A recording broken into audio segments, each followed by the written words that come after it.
জয় ভোলে, হর হর মহাদেব। আমরা অমরনাথের উদ্দেশ্যে যাত্রা শুরু করেছি কলকাতা স্টেশন থেকে। জম্মুর উদ্দেশ্যে এইটা আমার train, Jammu Tawi express. Kolkata station থেকে ছেড়ে যাবে 11:35-এ। তার জন্য আমরা সকাল সকাল স্টেশনে চলে এসেছি। সব রেডি। বিটুর কোচ পেয়ে গেছে, সিট খোঁজা গেছে, লাগেজ রেখে সব রেডি হচ্ছে ট্রেনে। 3 দিনের সফর। এই স্টেশনে সব প্যাসেঞ্জার উঠে গেছে, আমরা উঠে যাব। সারা রাস্তা 3 দিনের জার্নি, খুব ভালো লাগবে। তাই অমরনাথ যাওয়ার নতুন একটা অনুভূতি নিয়ে আমরা ট্রেনে যাত্রা শুরু করব। আর কিছুক্ষণের মধ্যে আমাদের ট্রেন ছেড়ে দেবে। তাই এখন আর দেরি না করে ট্রেনে উঠে পড়ব। ট্রেনে উঠে আবার কালকে সকালে একটু ভিডিও করে নেব। চলে এসেছি এখন আমরা বিহার ছেড়ে উত্তরপ্রদেশ ঢুকছি। এই ছোটো ছোটো পাহাড়গুলো দেখা যাচ্ছে, এগুলো সব বিহারের এবং উত্তরপ্রদেশের বর্ডার লাইনে। খুব একটা সুন্দর নদী, ভালো লাগছিলো। সকালবেলায় যখন ঘুম ভাঙলাম, জানলায় বসলাম, খুব সুন্দর লাগছিল দেখতে। তো একটু ভিডিও করে নিলাম, ভালো লাগছিল দেখতে দেখতে। আবার ভিডিওটা কিছুক্ষণের জন্য অফ করে চলে আসলাম কাশ্মীরের যে নদীটা। এই কাশ্মীরের নদীটা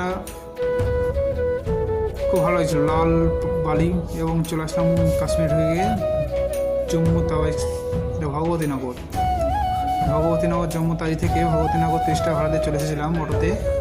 ভগবতীনগরে রাত্রি থাকার পর রাত 2টো বাজছে, এখন রাত 2টো বাস স্ট্যান্ডে চলে যাব। এই সবাই যাওয়ার জন্য আমরা বাস স্ট্যান্ডের রাত 2টোর সময়, এই যে আমাদের গাড়ি, এই গাড়ি বুক করে পেহেলগামের জন্য আমরা যাত্রা শুরু করেছি রাত 4টে থেকে। তার আগে একটু জম্মু স্টেশনের একটু দেখে দিই। আমরা আইডি কার্ডের জন্য লাইনে দাঁড়িয়ে আছি। আইডি কার্ড নিতে হবে। এই যে আমার আইডি কার্ড পেয়ে গেছি। এবার বিটুর জন্য অপেক্ষা হচ্ছে। বিটু লাইনে আছে, বিটুর দিকে আমি দেখছি। বিটু বেরোলে আমরা যাত্রা শুরু করে দেবো, যেহেতু আমাদের আইডি কার্ড মাস্ট। তার জন্য আইডি কার্ড নেওয়া হয়ে গেছে। এবার আমরা যাত্রা শুরু করে দিয়েছি বাসে। এই যে সিআরপিএফরা দাঁড়িয়ে আছে, আমাদের বাস ছেড়ে দিয়েছে 60 জন প্যাসেঞ্জার নিয়ে। একটা বাস ছুটছে কোনো জায়গায় নন স্টপ, একবারে বানিহালে গিয়ে দাঁড়াবে। জহর টানেল পার করে চলে যাচ্ছে যে আমাদের বাস, ফুল স্পিডে। ওয়ান ওয়ে যাচ্ছে বাসগুলো, সব একটা কনভয় যাচ্ছে। সামনে আর্মিদের গাড়ি, এবং আর্মিরা পুরোটা আমাদের কভারেজ করে নিয়ে যাচ্ছে। এই যে আর্মিরা সব দাঁড়িয়ে আছে। পুরো রাস্তা, এই 12 ঘন্টা যে বাস সফর, পুরো রাস্তাটা আর্মিরা আমাদের গাইড করে দিচ্ছে। প্রত্যেকটা রাস্তায় আর্মি দাঁড়িয়ে আছে, আর্মিদের গাড়ি দাঁড়িয়ে আছে। চেকপোস্টে চেকিং করছে। আর এদিকে একটা সুন্দর দেখা যাচ্ছে, এদিকে দেখা যাচ্ছে এটা একটা কাশ্মীরের গ্রাম। জম্মু থেকে পেহেলগাম যাওয়ার যে মাঝে যে গ্রামগুলো পড়ছে, আর এটা যেহেতু একটু স্লো চলছিল, তার জন্য সুন্দর ভিউটা এসেছিলো। দুপুর 12টা বাজছে এখন। খুব সুন্দর দেখাচ্ছিল। একদিকে পাহাড়ে ছায়া পড়ছিল, আর অন্যদিকে পাহাড়ে উল্টো পিঠে একটা সুন্দর গ্রাম চকচক করছে, সুন্দর লাগছিল। এরপর একটু বানিহালে আমরা ঢুকে যাব।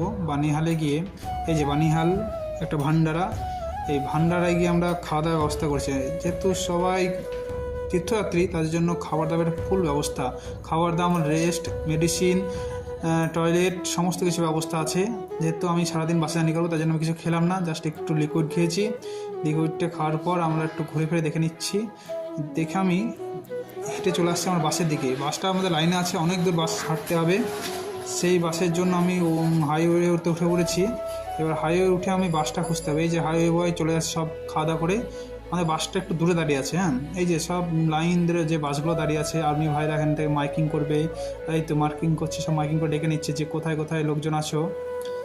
যে যার বাসে উঠে পড়ো, বাস ছেড়ে দেবে, কনভয় ছেড়ে দেবে। কনভয়কে গাইড করছে সিআরপিএফ, আইটিবিপি, বিএসএফ, সমস্ত বাহিনী আমাদেরকে গাইড করছিল। তাই এই যে বাস, প্রত্যেক দিনের বাস নাম্বার মনে আছে। সেই বাস ধরে আমরা পেহেলগাম পৌঁছে গেলাম। পেহেলগাম বেস ক্যাম্পে প্রচুর সিকিউরিটি চেকিং আছে। ব্যাগ এক্সরে করা হবে, ব্যাগে চেকিং করা হবে, ফুল বডি চেক আপ করে তাদের ভেতরে এন্ট্রি করতে দেবে। আমরা এই লাইনে দাঁড়িয়ে সমস্ত কিছু যে ফর্মালিটিগুলো আছে সেগুলো পূরণ করার পর ভেতরে ঢুকে একটু বাইরের দিকে ঘুরতে আসবো। এই যে পেহেলগামের রেডিয়ার নদীতে আমরা একটু ঘুরতে এসেছি। বিকেল তখন 4টে বাজছে। সুন্দর জায়গায় দাঁড়িয়ে একটু সময় কাটালাম।